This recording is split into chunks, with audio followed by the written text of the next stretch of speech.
Why don't you sit here? Bill can sit here. Well, thank you. Before we get started, I think there were some pioneers. Of course, we have the pioneers here on stage, but there were some other really important pioneers in the video we just saw, and a couple of them are here in the audience. So, Mitch Kapor, who is a regular at D, could you just stand up and wherever you are, there he is.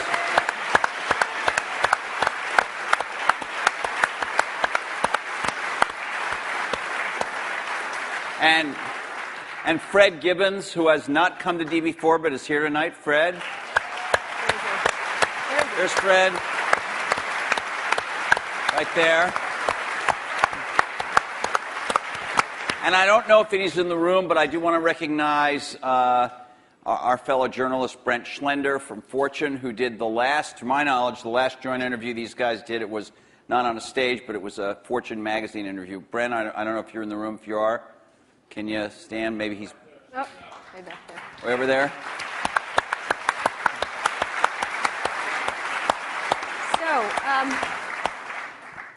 So let's get started. I wanted to ask, there's been a lot of mano-a-mano catfight kind of thing in a lot of the blogs and the press and stuff like that. And we wanted to, the first question I was interested in asking is what you think each has contributed to the computer and technology industry, starting with you, Steve, for Bill, and vice versa. Well, Bill built the first software company in the industry. And I think he built the first software company before anybody really in our industry knew what a software company was, except for these guys. And that was huge. That was really huge. And the business model that they ended up pursuing turned out to be the one that worked really well, for the industry. Mm-hmm. So I think, but the biggest thing was Bill was really focused on software before almost anybody else had a clue that it was really the software. That's what I see. I mean, a lot of other things you could say, but that's the high order bit. And I think building a company is really hard, and it requires your greatest persuasive abilities to hire the best people you can and keep them at your company and keep them working, doing the best work of their lives, hopefully. And Bill's been able to stay with it for all these years. So, Bill, how about the contribution of Steve and Apple? Well, first I want to clarify, I'm not fake Steve Jobs.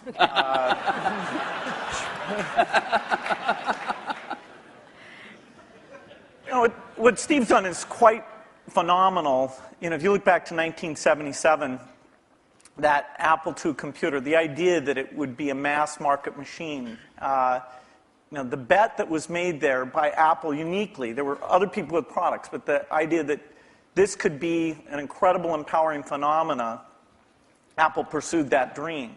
Then one of the most fun things we did was the Macintosh, and that was so risky. People may not remember that Apple really bet the company. Lisa hadn't done that well, and some people were saying, okay, that general approach wasn't good. But the team that Steve built, even within the company, to pursue that, even some days it felt a little ahead of its time. I don't remember that Twiggy disk drive. 128K. Yeah.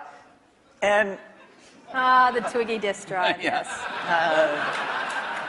Steve gave a speech once, which is one of my favorites, where he talked about, in a certain sense, we build the products that we want to use ourselves. So he's really pursued that with incredible taste and elegance that has had a huge impact on the industry. And his ability to always come around and figure out where that next bet should be has been phenomenal. Apple literally was failing when Steve went back and reinfused the innovation and risk-taking that have been phenomenal. So the industry's benefited immensely from his work. We've both been lucky to be part of it, but I'd say he's contributed as much as anyone. Well, we've also both been incredibly lucky to have had great partners that we started the companies with, and we've attracted great people. I mean, so everything that's been done at Microsoft and at Apple has been done by just remarkable people. none of which are sitting up here, today. Well, not us. Well, you're sort of the Not not us. And You're in a way you're the stand-ins for all those other people. in a way we are. In a very tangible way. So Bill mentioned the Apple II in 1977 and 30 years ago, and there were a couple of other computers which were aimed at the idea that average people might be able to use them. And looking back on it, a really average person might not have been able to use them by today's standards, but it certainly broadened the base of who could use computers. I actually looked at an Apple ad from 1978. It was a print ad that shows you how ancient it was, and it said thousands of people have discovered the Apple computer. Thousands of people, and it also said, you don't want to buy one of these computers where you put a cartridge in. I think that was a reference to one of the Atari or something. I don't know. You want a computer you can write your own programs on. And so the world, and obviously people We had some very strange ads back then. We had one where it was in a kitchen, and there was a woman that looked like the wife, and she was typing in recipes on the computer with the husband looking on approvingly in the back. Stuff like that. Yeah, how did that work for you? I don't think well. So, but just think back to, I know that you started Microsoft prior to 1977. I think Apple started the year before in 76. Microsoft in 74 was when we started writing the 75. BASIC. And then, then we did shipped the BASIC in 75. Okay. Most people, some people here, but I don't think most people know that there was actually some Microsoft software in that Apple II computer. Do you want to talk about what happened there, or how that occurred?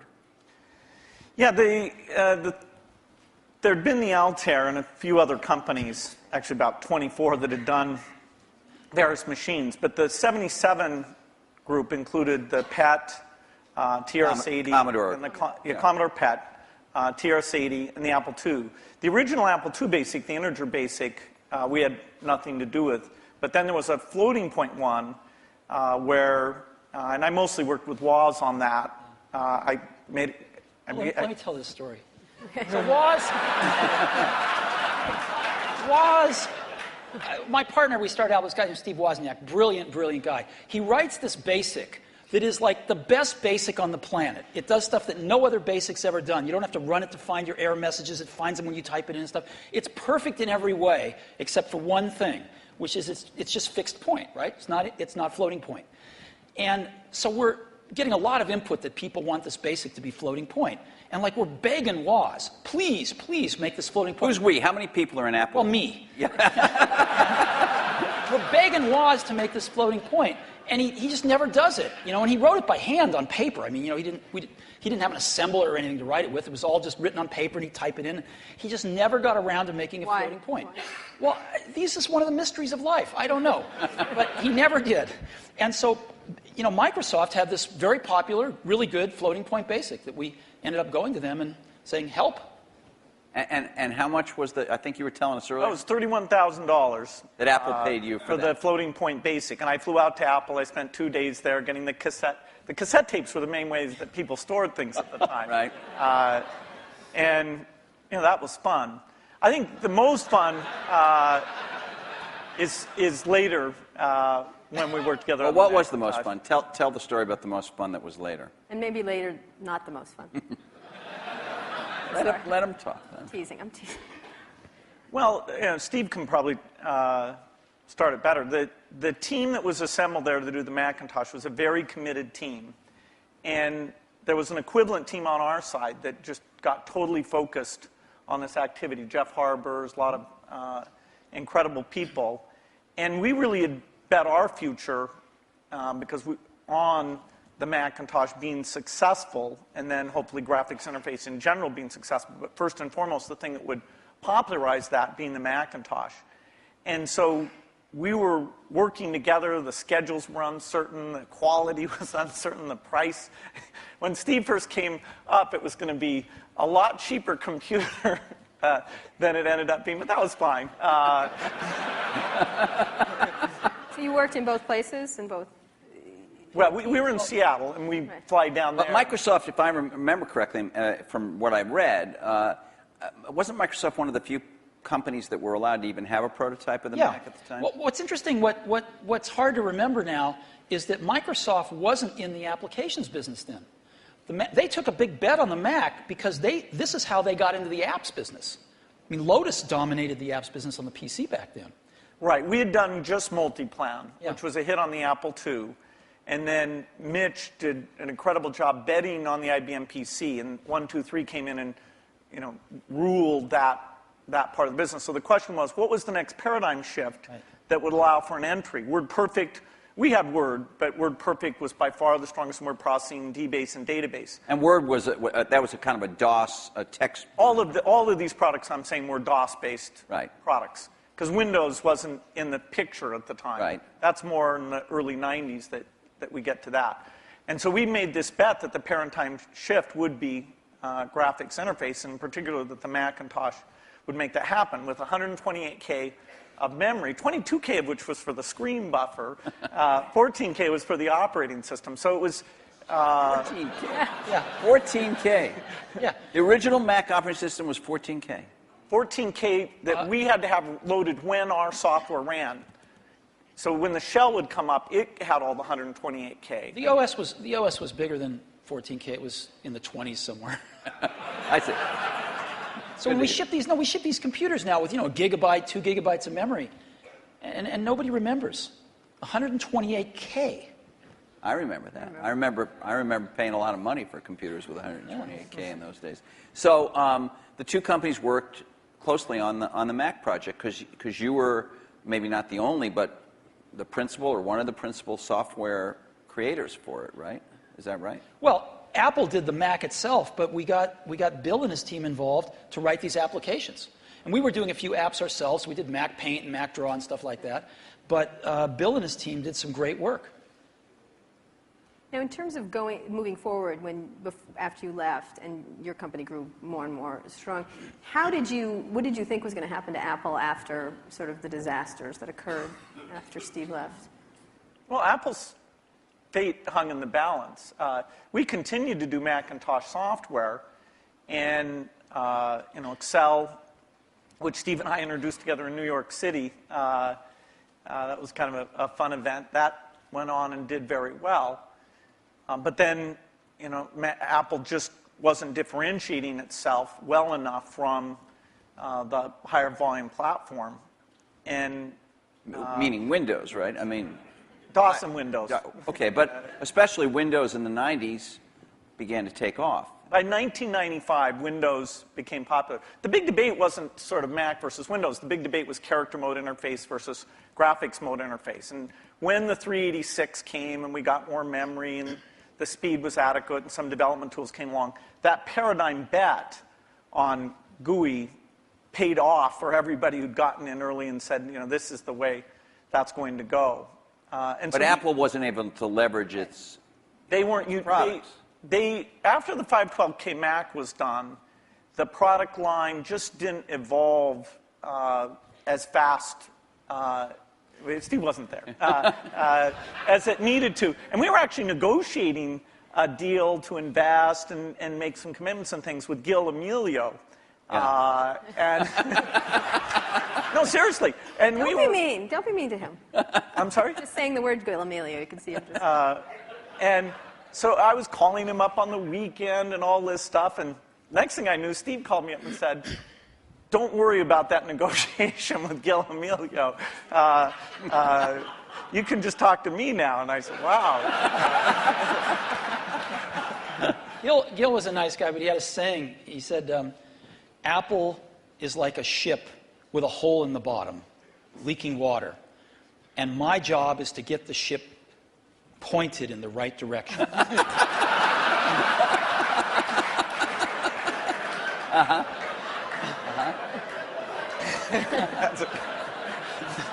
Okay.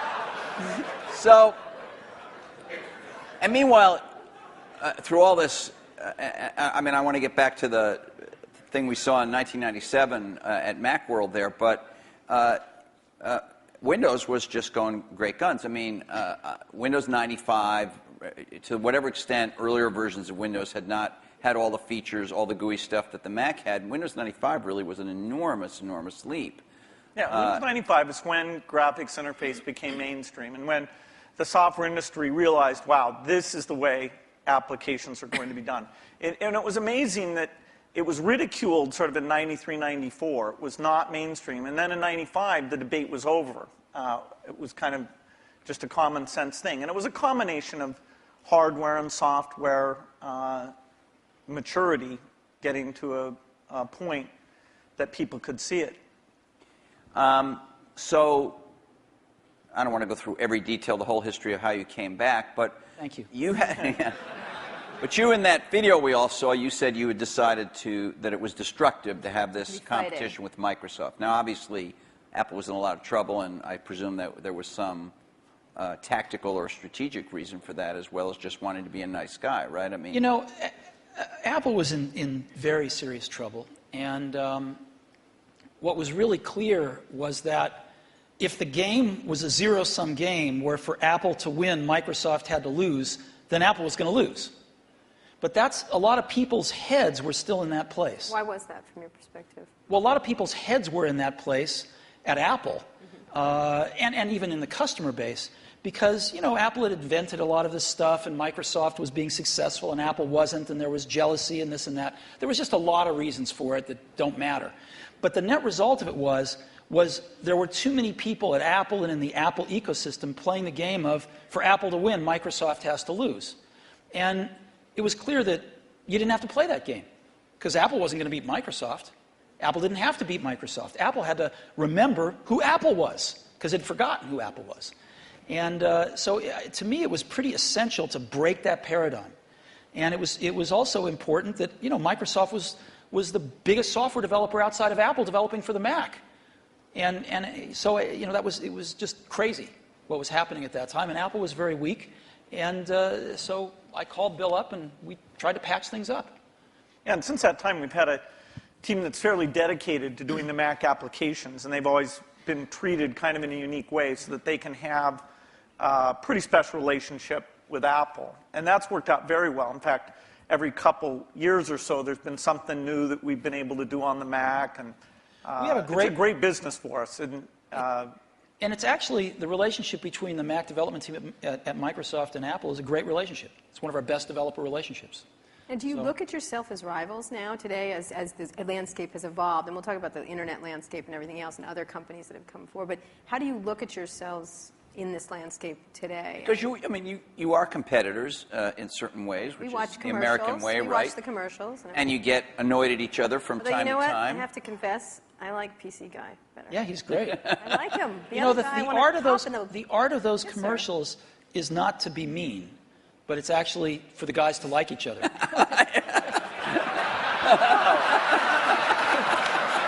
Thanks.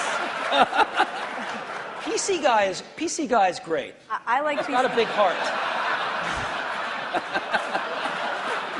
His mother loves him. His mother loves I'm him. telling you. I like PC Guy totally much better. Wow. I do. I don't know why. He's endearing. The other guy's a PC Guy is what jackass. makes it all work, actually. Yeah. All right. It's worth thinking about. So how do you look at I mean, yourselves? let me just ask you, Bill. Obviously, Microsoft is a much larger company. You're in many more markets, many more types of products than Apple is. You know, when you were running the company, or when Steve Ballmer is running the company, you think obviously about Google. You think about, I don't know, Linux in the enterprise. You think about lots of, Sony in the game area. How often is Apple on your radar screen at Microsoft in a business sense? Well, they're on the radar screen as an opportunity, and in a few cases like the Zune, that if you go over to that group, they think of Apple as a competitor. They love the fact that Apple's created a gigantic market, and they're going to try and come in and contribute something to that. And we love them because they're all customers.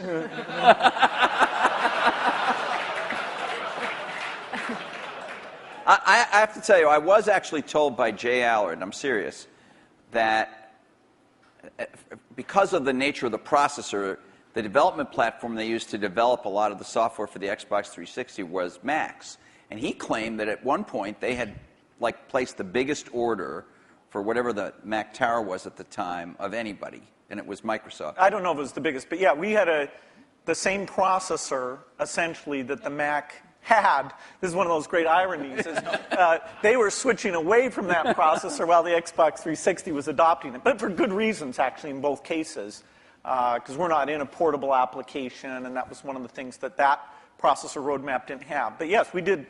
It shows pragmatism, but we try and do things that way. So that was the development system for the early people getting their software ready for the introduction of Xbox 360. And we never ran an ad on that. I see. Admirable restraint. That's wonderful. There were hundreds of them. Steve is so known for his restraint.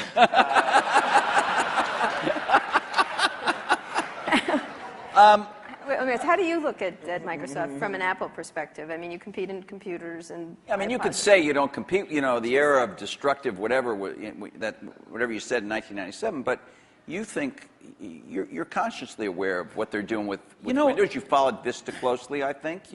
What's really interesting is, and we talked about this earlier today, if you look at the reason that the iPod exists and that Apple's in that marketplace, it's because these really great Japanese consumer electronics companies who kind of owned the portable music market for a long, invented it and owned it, couldn't do the appropriate software, couldn't conceive of and implement the appropriate software.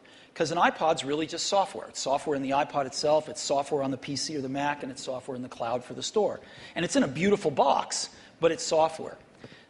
If you look at what a Mac is, it's OS 10, right? It's in a beautiful box, but it's OS 10. And if you look at what an iPhone will hopefully be, it's software.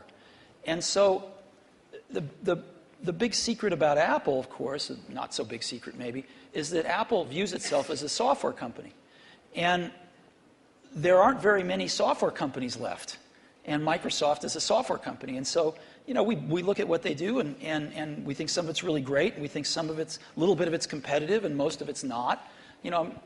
We don't have a belief that the Mac is going to take over 80% of the PC market. We're really happy when our market share goes up a point, and we love that, and we work real hard at it. But Apple's fundamentally a software company, and there's not a lot of us left, and Microsoft's one. But you may be fundamentally a software company, but you've been known, at least to your customers and to most journalists, as the company that kind of pays a lot of attention integrating software and hardware. Alan Kay... Microsoft has made some recent moves to be a little more like that. Obviously not in your core biggest businesses, but with Xbox and Zune and the Surface computing a device we saw today is another example. These aren't markets that hold up in size to Windows or Office, but they're some of your more recent initiatives. Are the company's approaches to this Alan Kay had urging a little? Or Alan Kay had a great quote back in the 70s, I think. He said, people that love software want to do their own hardware. Well, Bill loves software. No, I can resist that. The question is, are there markets where the innovation and variety you get is a net positive?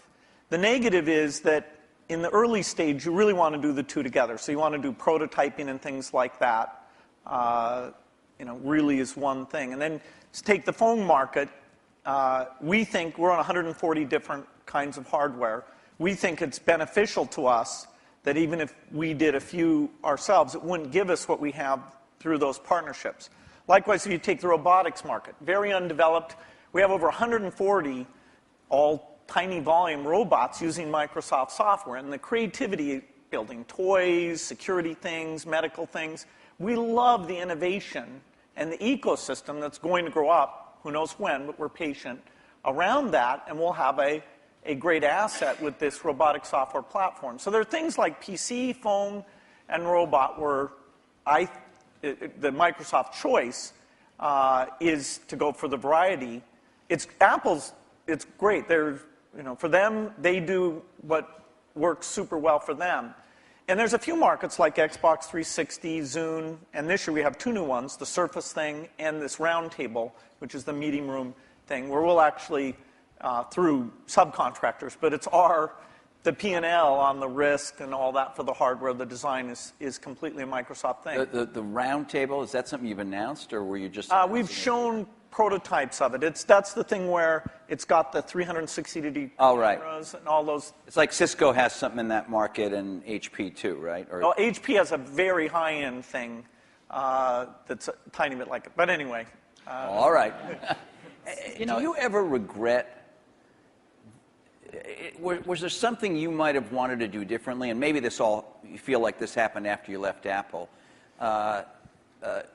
Something you might have done differently where you could have had a much bigger market share for the Mac? Well, before I answer that, let me make a comment on Bill's answer there, which is, it's very interesting in the consumer market and the enterprise market. They're very different spaces. And in the consumer market, at least, I think one can make a pretty strong case that outside of Windows on PCs, it's hard to see other examples of the software and hardware being decoupled working super well yet. It might in the phone space over time. It might.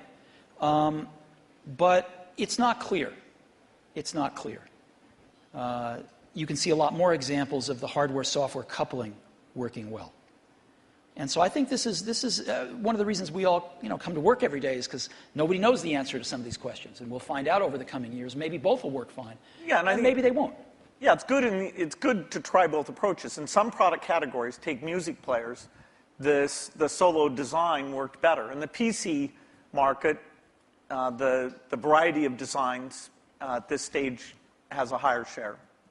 It has a higher share? Yeah, it has a lot higher share. Well, it's not that much different in music players the other way around.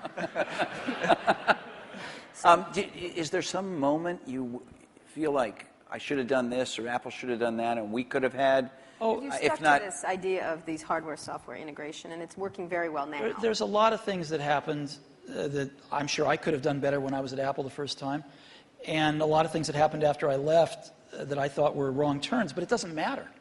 It really doesn't matter, and you kind of got to let go of that stuff, and we are where we are. So we tend to look forward, and one of the things I did when I got back to Apple 10 years ago was I gave the museum to Stanford and all the papers and all the old machines and kind of cleared out the cobwebs and said, let's stop looking backwards here.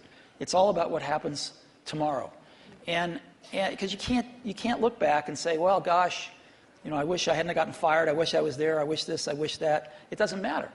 And so let's go invent tomorrow rather than worrying about what happened yesterday. Let's talk about, we're going to talk a little bit about tomorrow, but let's talk about today, the landscape of how you see the different players in the market and how you look at what's developing now. What has surprised both of you since having been around for so long and still very active in everything? I mean, your companies are still critically key companies, but there are many, many companies that are becoming quite powerful. How do you look at the landscape at this moment and what's happening, especially in the internet space?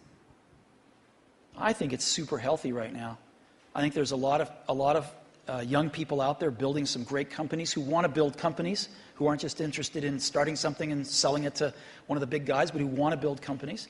And I think there's some really exciting companies getting built out there, some next generation of stuff that some of us play catch up with, and some of us find ways to partner with and things like that. But there's a lot of activity out there now, wouldn't you say?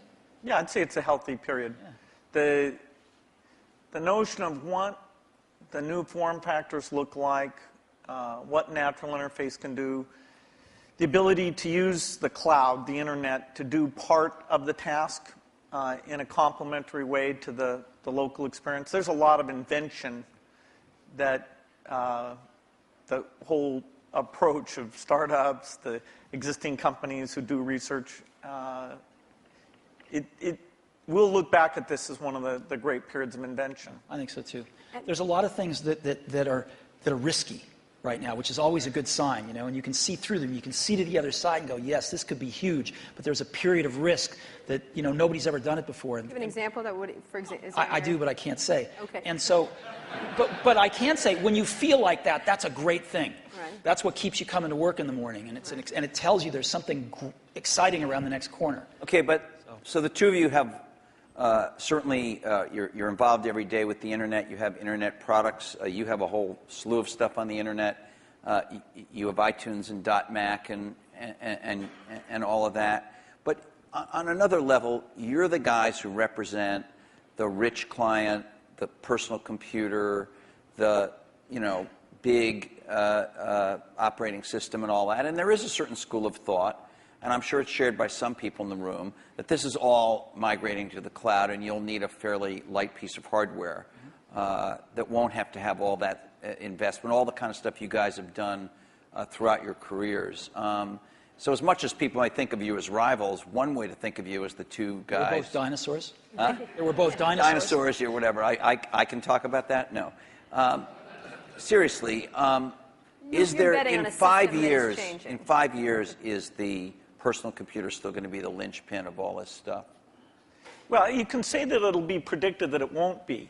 The network computer took us over about, 5 years ago, we disappeared.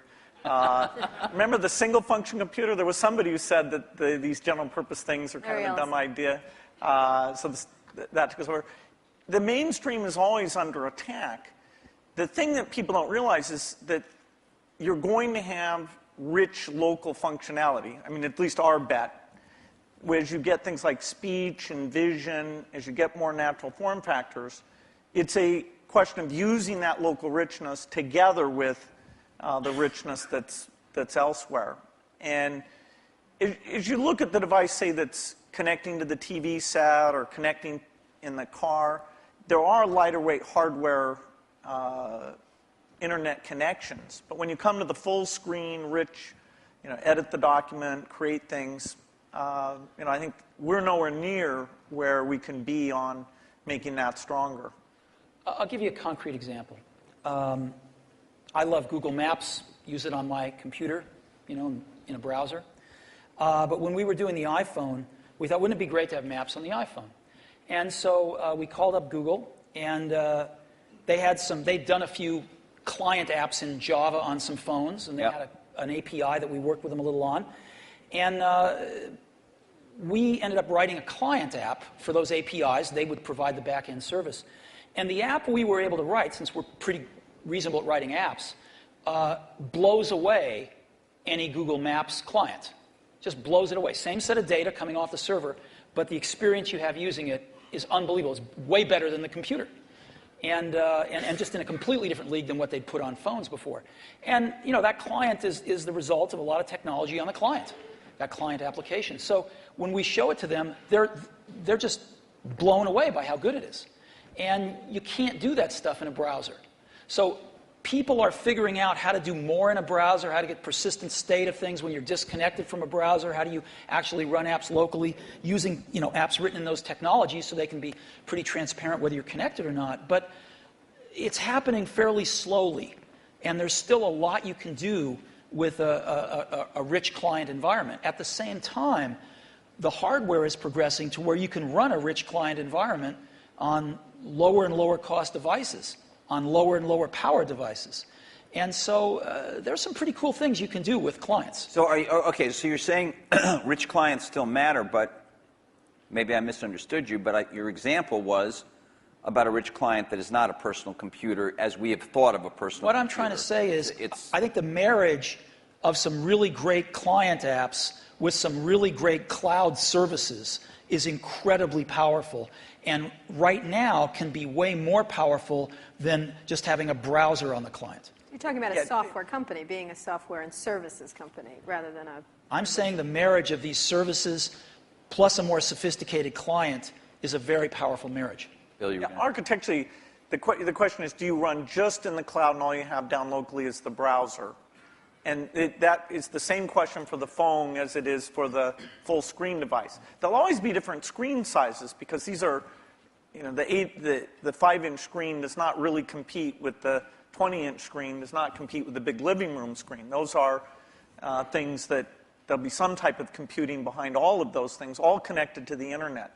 But the idea that locally you have the responsiveness of immediate interaction without the latency or bandwidth limitations that you get if you try and do it all behind, that's what leads to the right balance. What does that device look like in 5 years? What would be your principal device?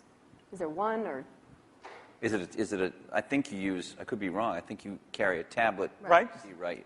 Which has not necessarily stormed the world yet. Yeah, this is like Windows 1992, I think. That is, I'm unrepentant on my belief. Okay.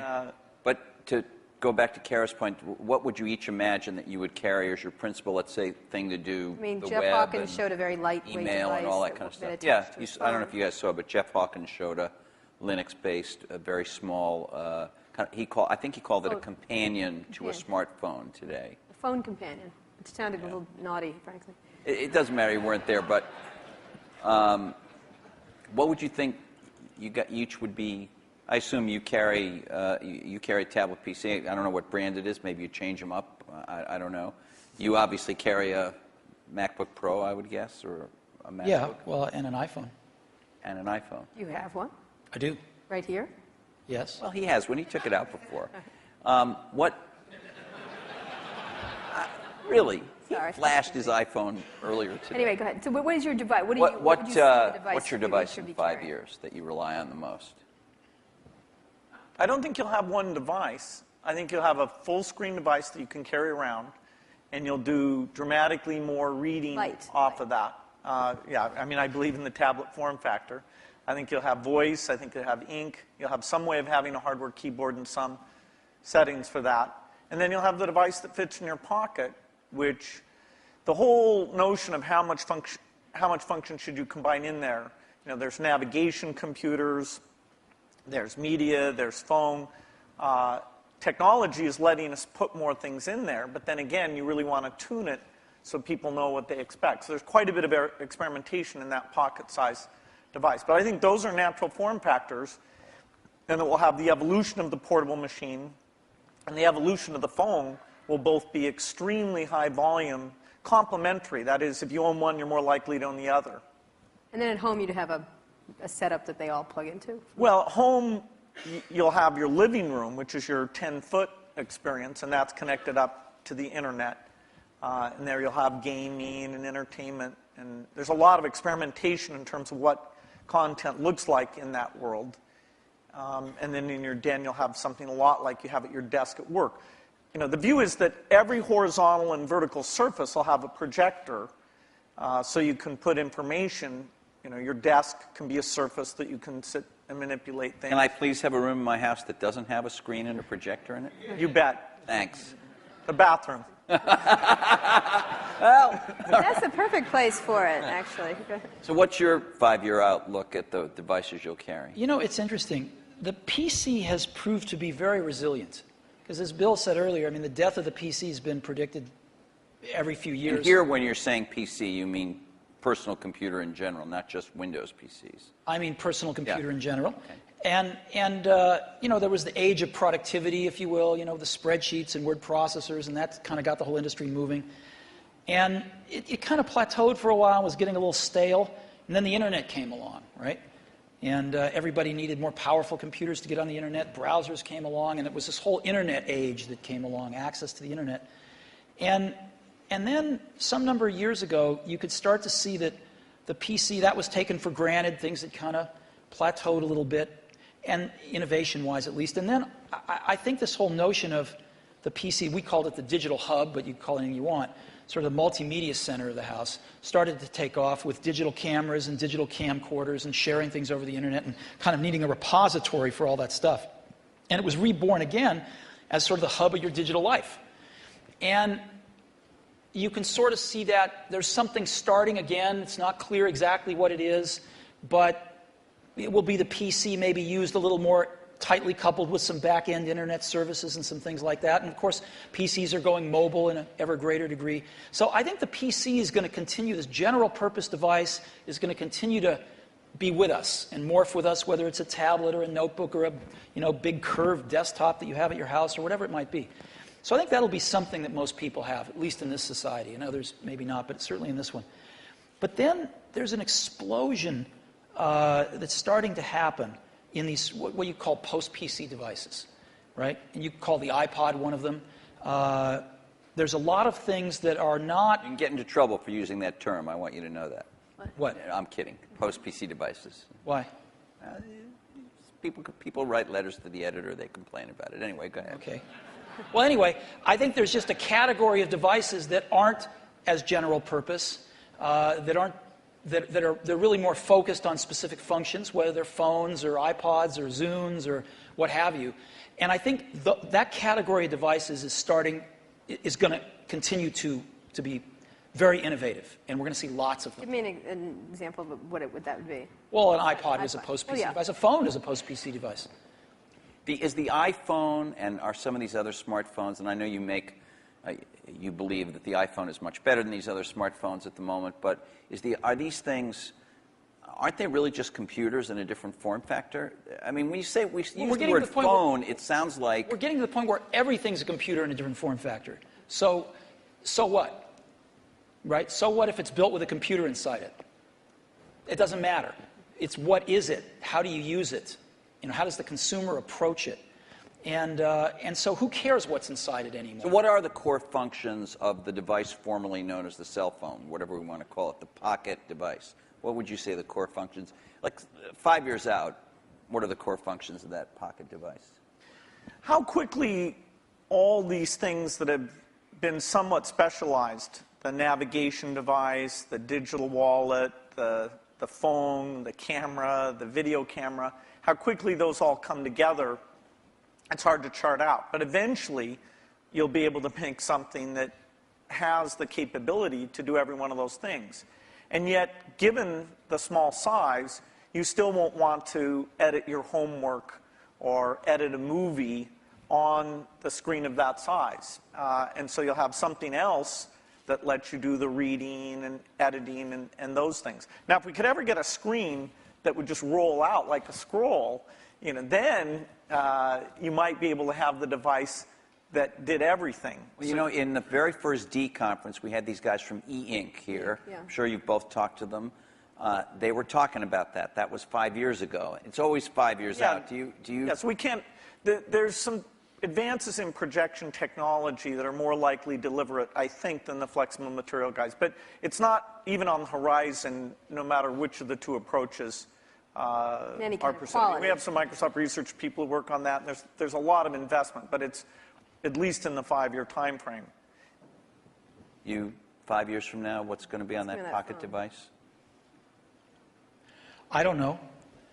And the reason I don't know is because I wouldn't have thought that there would have been maps on it 5 years ago. But something comes along, gets really popular, people love it, get used to it, you want it on there. So people are inventing things constantly, and I think the art of it is balancing what's on there and what's not on there, is the editing function. And clearly, most things you carry with you are communications devices. You want to do some entertainment with them as well, but they're primarily communications devices, and that's what they're going to be. Outside of the computing area, what are the exciting areas in the internet space at all that you're looking at that you find that's interesting to each of your companies and in general for you? Any kind of social networking, any kind of the wikis, those kind of things we've talked about in the past today, essentially.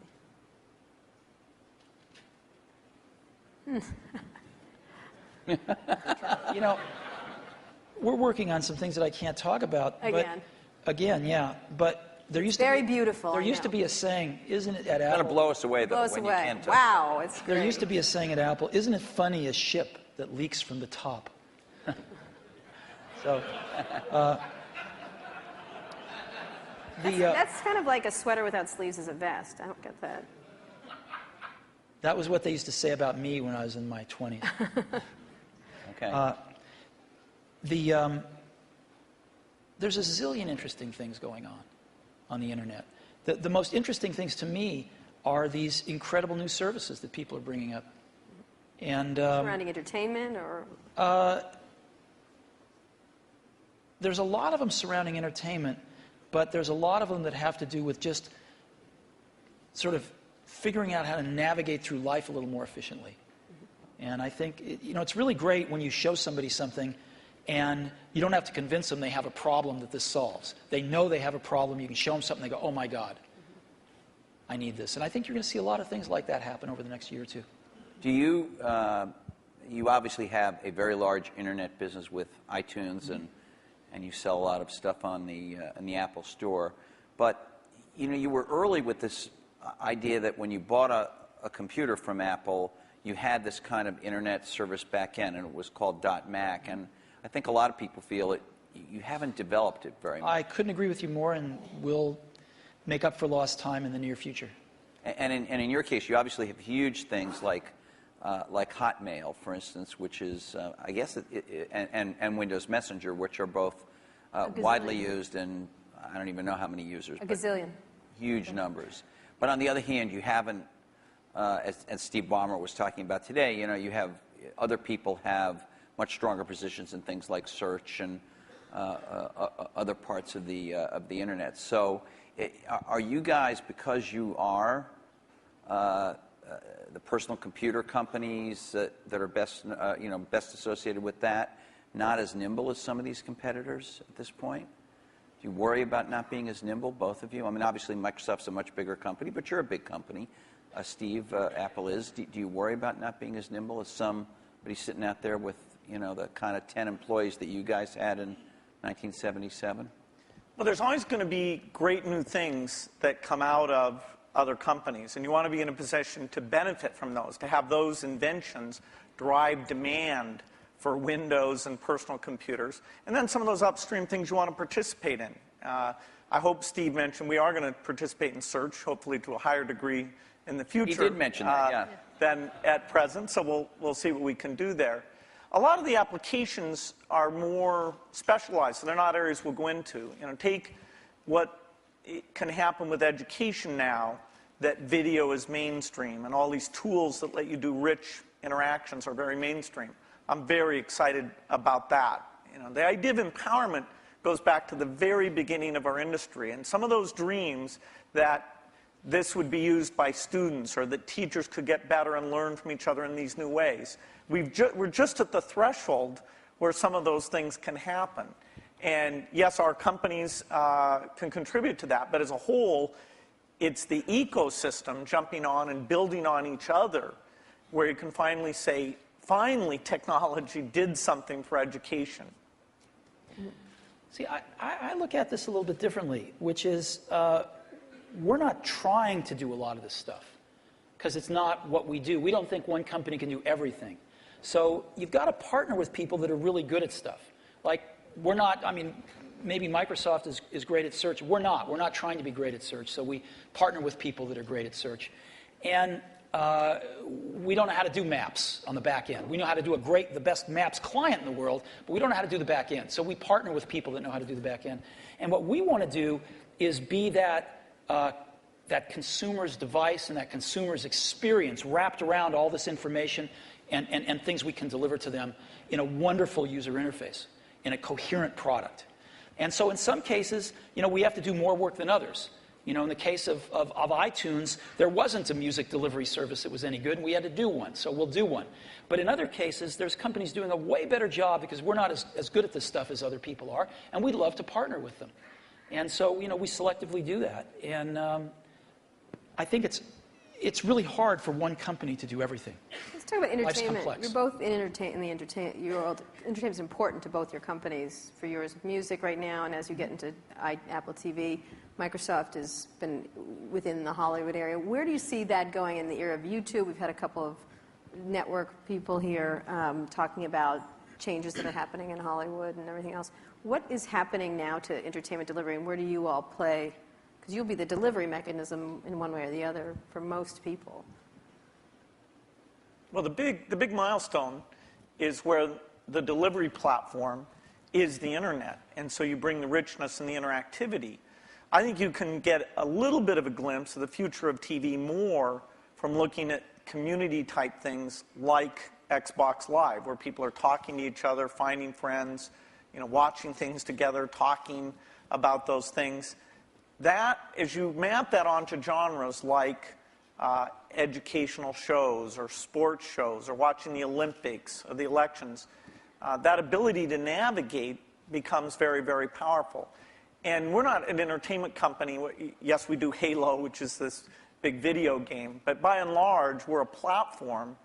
And so it's the tough software things, whether it's the speech or the ink or the deep graphics, that's where things that take 10 years to get done, the IPTV stuff, the foundation there, it took 10 years to get it done. Now it's finally coming to fruition, and we have people like AT&T betting their company on putting that together. So we're just at the start of having a scale entertainment delivery vehicle both through PCs, unfortunately not connected up to the TV set in most cases, but that's a point of innovation. And now things like IPTV and Xbox that are connected up in the living room.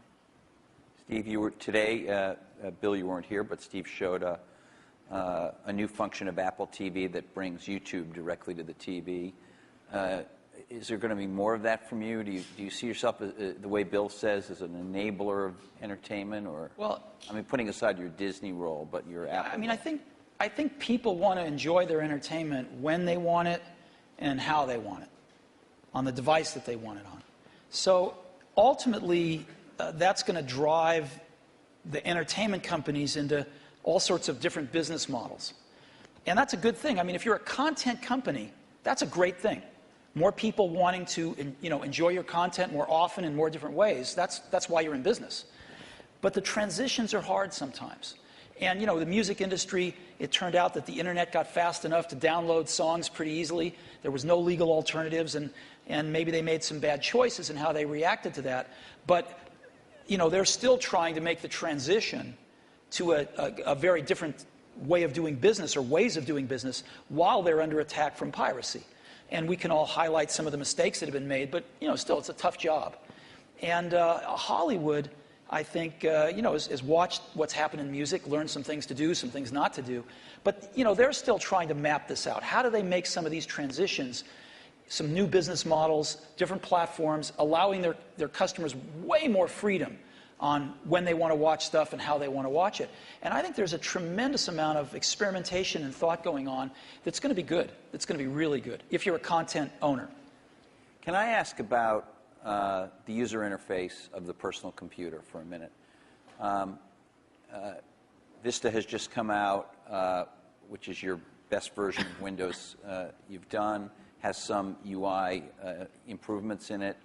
You're about to do yet another version of the Mac OS called Leopard in the fall, which, from what you've shown publicly, at least so far, has some improvements.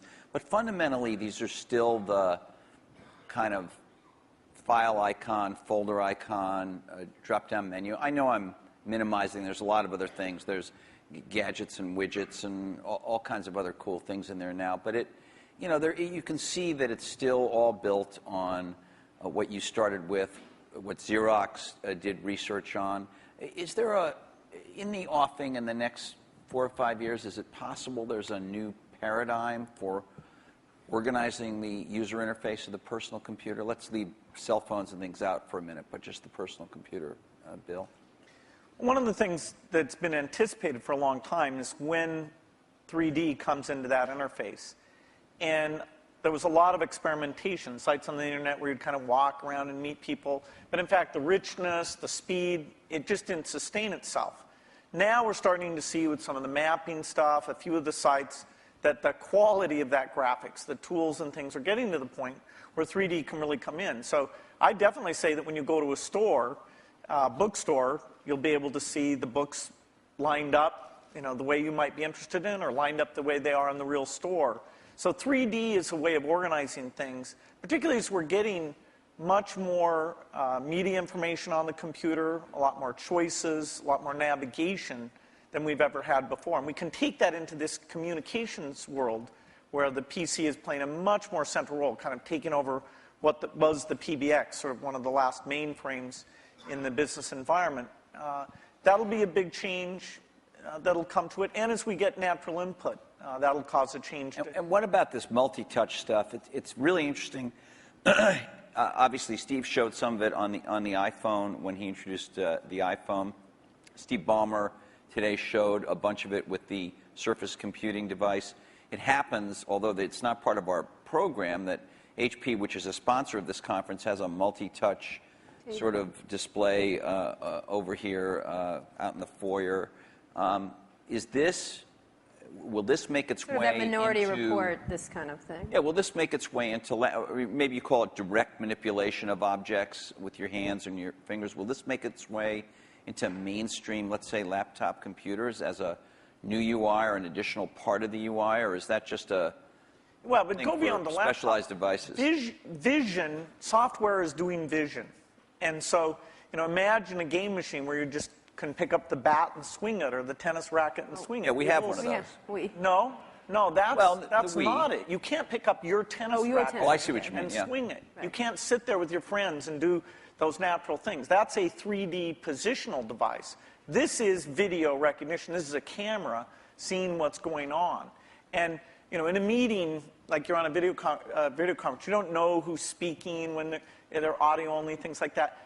The camera will be ubiquitous. Now, of course, we have to design it in a way that people's expectations about privacy are handled appropriately. But software can do vision, and it can do it very, very inexpensively. And that means this stuff becomes pervasive. You don't just talk about it being in a laptop device. You talk about it being part of the meeting room or the living room or...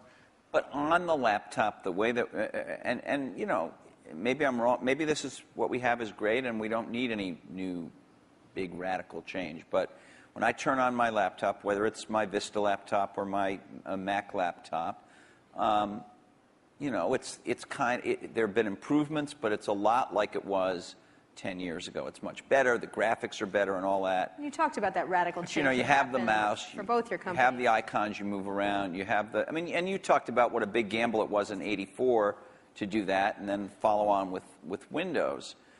We still essentially have that approach, and I'm just wondering, is that going to change? Touch, ink, speech, vision, those things come in, but they don't come in as a radical substitute. I think you're also underestimating the degree of evolution because you've lived with it year by year. Say we'd sent you away for 10 years and you came back and you said, wow, there's a search paradigm, and that's more at the center of how you find these things. There's tagging, that's more at the center of how you find these things. The evolution is a very good thing. In fact, even in that evolution, the stuff we did with Office, there's this balance you strike where when you make a change, in that case the ribbon, you're going to have some users who feel like, oh, geez, I have to spend a little bit time to be brought along to that. But there has been good evolution. But these natural interface things are the revolutionary change, and they'll be very revolutionary. That together with the 3D that I talked about. Steve? I know you're working on something. It's going to be beautiful. We'll see it soon. Yeah, you can't talk about it, but Bill discusses all his secret plans. You don't discuss any of them. I know. It's not fair, but it's... I think the question is a very simple one, which is how much of the really revolutionary things people are going to do in the next 5 years are done on the PCs, or how much of it is really focused on the post-PC devices.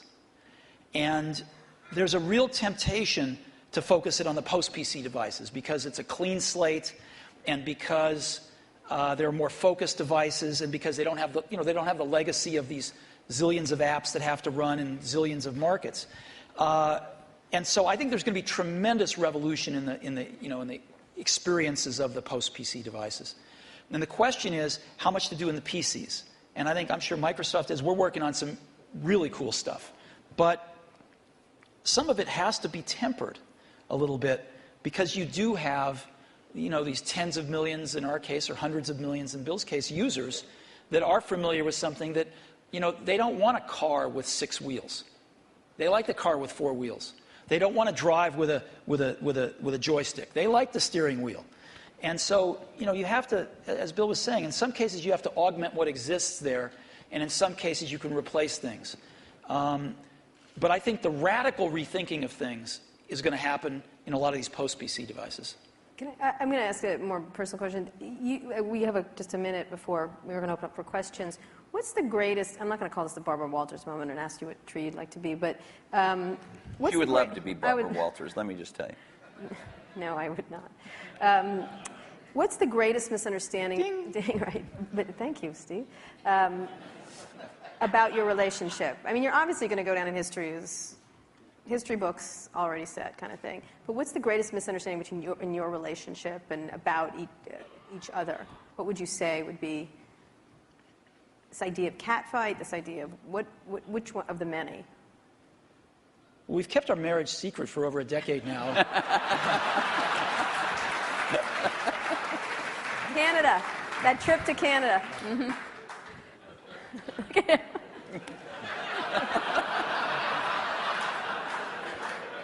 Was there? I don't think either of us have anything to complain about in general. And I know that the projects, like the Mac project, was just an incredible thing, a fun thing where we were taking a risk. We did look a lot younger in that video. We did. You looked 12 in the first one. That's how I try and look. He was 12. But, it's been fun to work together. And I actually kind of miss some of the people aren't around anymore. People come and go in this industry. It's nice when somebody sticks around and have some context of all the things that have worked and not worked. And the industry gets all crazy about some new thing. There's always this paradigm of the company that's successful is going to go away and stuff like that. It's nice to have people who've seen the waves and waves of that, and yet been willing, when it counted, to take the risk to bring in something new. Has it been important? One last question, and then we'll go to the audience. He didn't answer us because he just said this. I have an answer. He only talked about his secret gay marriage. Yeah. So. I thought that was your answer. No, that wasn't my answer. When Bill and I first met each other and worked together in the early days, generally we were both the youngest guys in the room, right? Individually or together. I'm about 6 months older than he is, but roughly the same age. And now, when we're working at our respective companies, I don't know about you, but I'm the oldest guy in the room most of the time. And that's why I love being here. And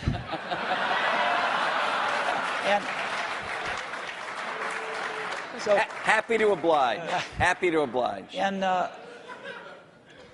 think of most things in life as either a Bob Dylan or a Beatles song. But there's that one line in that one Beatles song, you and I have memories longer than the road that stretches out ahead. And that's clearly true here. Well, you know what? I think we should end it there. Let's just end it there. I'm going to have a little tear right here. Thank you. Thank you very much. Thank you so much. Sure. Thank you.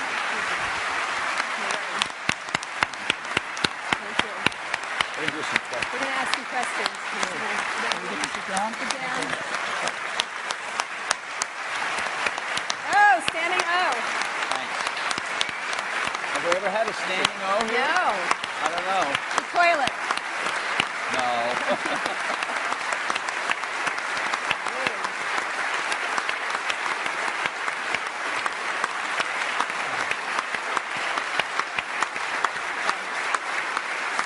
Whoa. You handled this pretty well. Very good.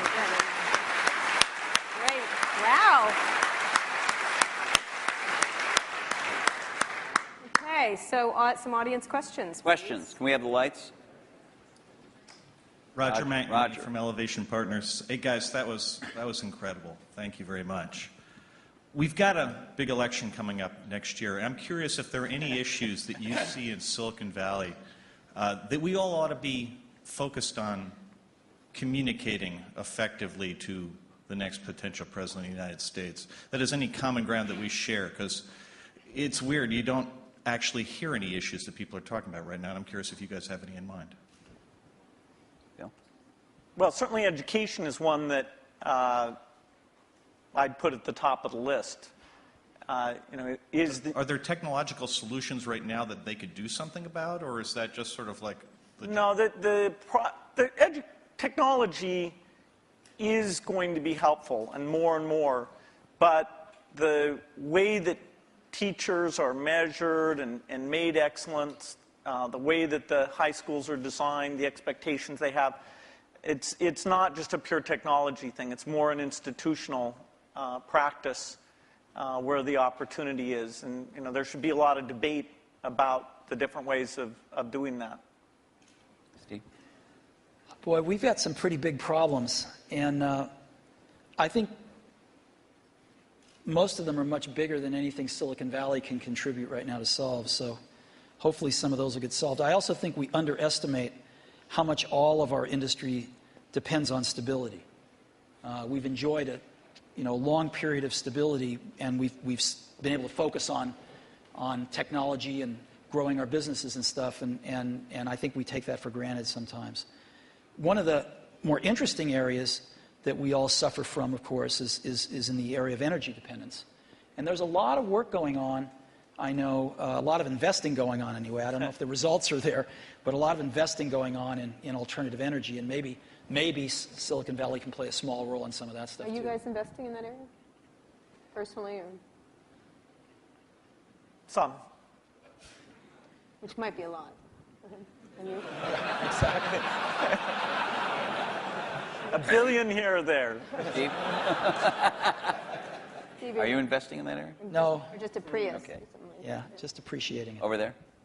Hi, Don Eklund, Sony Pictures.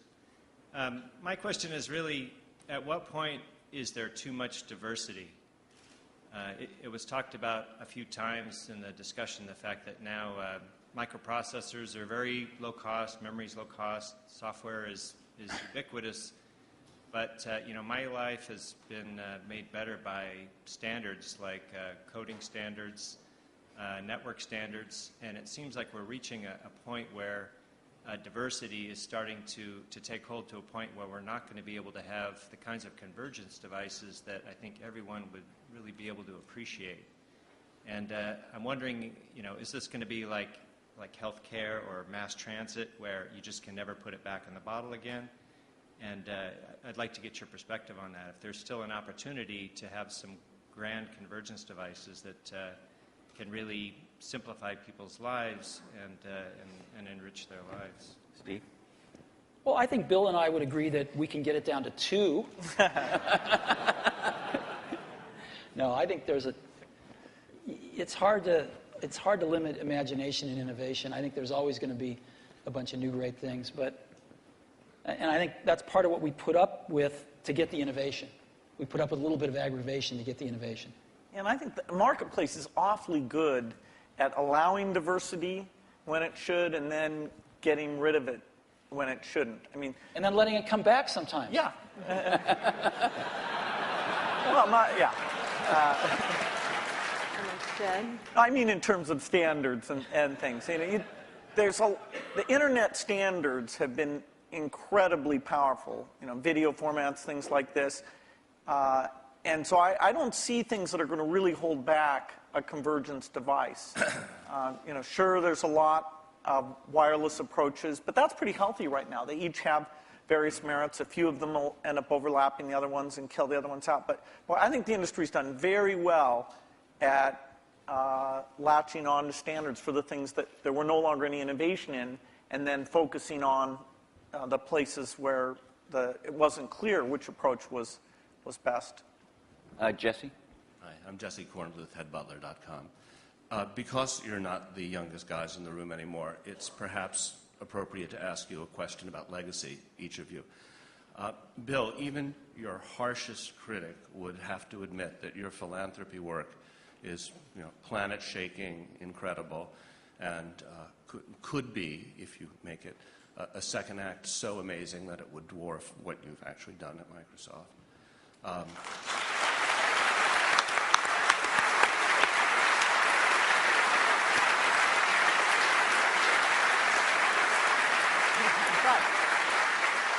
If you had to choose a legacy, what would it be? And Steve, do you look at Bill and you think, gee, that guy is so lucky. He had a company so rich with talent that he didn't have to personally, come in every day and save it. And, I wish I had the opportunity. Okay, he's not going to answer that one. Bill? Well, the most important work I got a chance to be involved in, no matter what I do, is the personal computer. That's what I grew up, my teens, my 20s, my 30s. I even knew not to get married until later because I was so obsessed with it. That's my life's work. And it's lucky for me that some of the skills and resources, but I'd put skills first, that I was able to develop through those experiences can be applied to the benefit of the people who haven't had technology, including medicine, working for them. So it's an incredible blessing to have two things like that. But the thing that if you look inside my brain, it's filled with software and, the magic of software and a belief in software. That's not going to change. Okay. So your question was about whether I wish I didn't have to go into Apple every day? No, if you envy Bill a bit, this second act that he has. Oh, no, I think it's I think the Want to do world's anything else? I think the world's a better place because Bill realized that his goal isn't to be the richest guy in the cemetery. Right? That's a good thing. And so he's doing a lot of good with the money that he made. I'm sure Bill was like me in this way. I mean, I grew up fairly middle class, lower middle class, and I never really cared much about money. And Apple was so successful early on in life that I was very lucky that I didn't have to care about money then. And so I've been able to focus on work and then later on my family. And I sort of look at us as two of the luckiest guys on the planet because we found what we loved to do and we were at the right place at the right time. And we've gotten to go to work every day with super bright people for 30 years and do what we love doing. And so it's hard to be happier than that. Your family and that. What more can you ask for? And so I don't think about legacy much. I just think about being able to get up every day and go in and hang around these great people and hopefully create something that other people will love as much as we do. And if we can do that, that's great. I think the middle. Yeah. Thanks, Steve and Bill. Rob Kelly. I'm here with my business partner. We've got a 100-person internet media business. I'm wondering what would be the single most valuable piece of advice you'd give us to even attempt to create some of the value that you guys have done in both your very impressive companies. I think actually, maybe in both cases, correct me if I'm wrong, the excitement wasn't really seeing the economic value. Even when we wrote down at Microsoft in 1975, a computer on every desk and in every home, we didn't realize, and we'll have to be a big company. Every time I thought, oh God, can we double in size? Geez, can you manage that many people? Will that feel fun still? And so every doubling was like, okay, this is the last one. And so the economic thing wasn't at the forefront.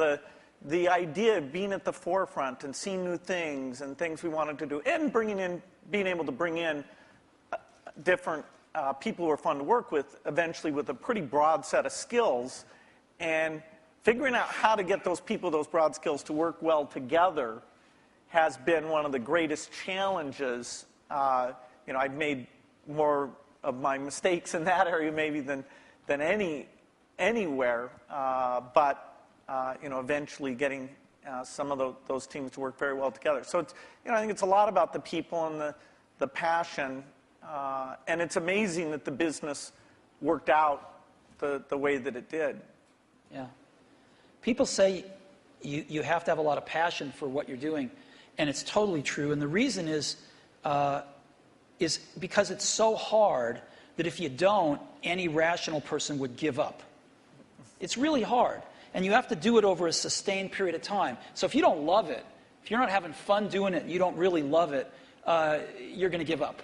And that's what happens to most people, actually. If you really look at the ones that ended up being successful, unquote, in the eyes of society and the ones that didn't, oftentimes it's the ones that are successful loved what they did so they could persevere when it got really tough. And the ones that didn't love it quit because they're sane, right? Who would want to put up with this stuff if you don't love it? So it's a lot of hard work, and it's a lot of worrying constantly. And if you don't love it, you're going to fail. So you got to love it. You got to have passion.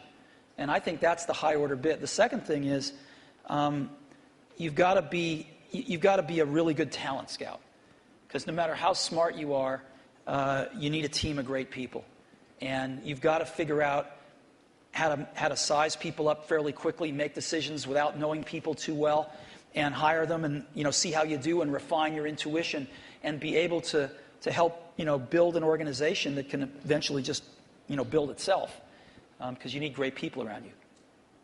Thank you. Liz Beyer, question, I guess it's historical curiosity. You approach the same opportunity so very differently. What did you learn about running your own business that you wished you had thought of sooner or thought of first by watching the other guy? Well, I'd give a lot to have Steve's taste. He has natural, not a joke at all. I think in terms of intuitive taste, both for people and products. We sat in Mac product reviews where there were questions about software choices, how things would be done, that I viewed as an engineering question, and that's just how my mind works. And I'd see Steve make the decision based on a sense of people and product that it's even hard for me to explain. The way he does things, it's just different. And I think it's magical. And in that case, wow.